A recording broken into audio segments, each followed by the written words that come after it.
Suatu hari ketika Rasulullah Muhammad SAW sampai di kota Madinah, salah seorang rahib atau pendeta Yahudi yang bernama Abdullah bin Salam, yang sebagian menyebutnya Husain bin Sulaim, ada yang menyebutnya sebagai Abdullah bin Salam.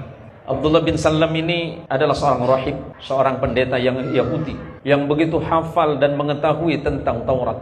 Karena saking fahamnya tentang Taurat, maka Abdullah bin Salam ini tahu betul tentang Nabi akhir zaman yang dijanjikan oleh Allah kepada Nabi Allah Musa alaihissalam. Ketika Rasulullah Muhammad SAW sampai di kota Madinah, maka orang pertama kali yang terburu-buru mendatangi beliau adalah Abdullah bin Salam tadi. Kemudian Abdullah bin Salam berkata kepada orang di sekitarnya, saya akan bertanya kepada laki-laki yang datang dari kota Makkah, yang lahir di kota Makkah, dari Bani Hashim, yang menurut Taurat dia tidak pernah berdusta. Dan ketika kemudian Abdullah bin Salam tadi melihat wajah Rasulullah Muhammad SAW sesuai dengan ciri-ciri yang dimaksud dalam Taurat dan Injil, maka kemudian Abdullah bin Salam mengatakan, orang inilah yang dimaksud oleh Allah di dalam Taurat. Maka kemudian Abdullah bin Salam mendengarkan sabda Rasulullah Muhammad SAW yang semakin menguatkan keyakinan Abdullah bin Salam tentang kebenaran kenabian Rasulullah Muhammad SAW. Apa kata Rasulullah? Ya ayyuhan nas, afsus salam.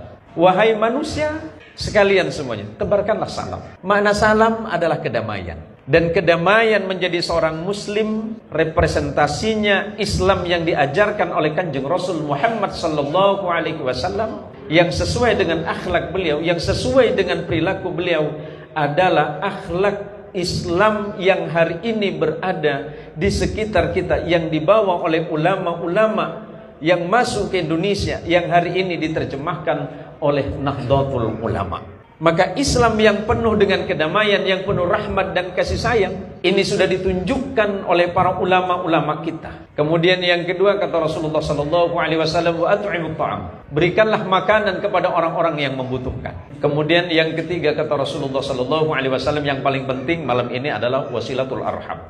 Yang nomor tiga kata Rasulullah SAW, sambunglah silaturahim. Mudah-mudahan halal bihalal yang sebenarnya isinya, ruhnya itu adalah silaturahim, mampu mengeratkan kembali hubungan ukhuwah Islamiyah, kemudian ukhuwah basyariyah, ukhuwah kemanusiaan kita, ukhuwah wataniyah, ukhuwah kebangsaan kita. Karena pada hakikatnya kita adalah sama sebagai hamba Allah yang sama. Apalagi kita ini sama-sama sebagai umatnya Rasulullah Muhammad SAW, yang meyakini Allah dan mencintai Rasulullah Muhammad SAW. Kemudian yang keempat kata Rasulullah SAW, wasallu bil laili wan nasu niyamun, dan salat malamlah kalian di saat orang yang lain sedang tertidur. Di saat hamba-hamba Allah yang lain lupa kepada Allah, kalian ingat kepada Allah. Maka di satu saat ketika Allah melupakan seseorang, maka Allah tidak akan pernah melupakan kalian. Maka akhirnya kata Rasulullah, tadkhulul jannata bisalamin, maka kalian semuanya pasti akan dimasukkan oleh Allah ke dalam surganya Allah Azza wa Jalla Jalaluh dengan keadaan penuh dengan keselamatan dari Allah Subhanahu wa ta'ala.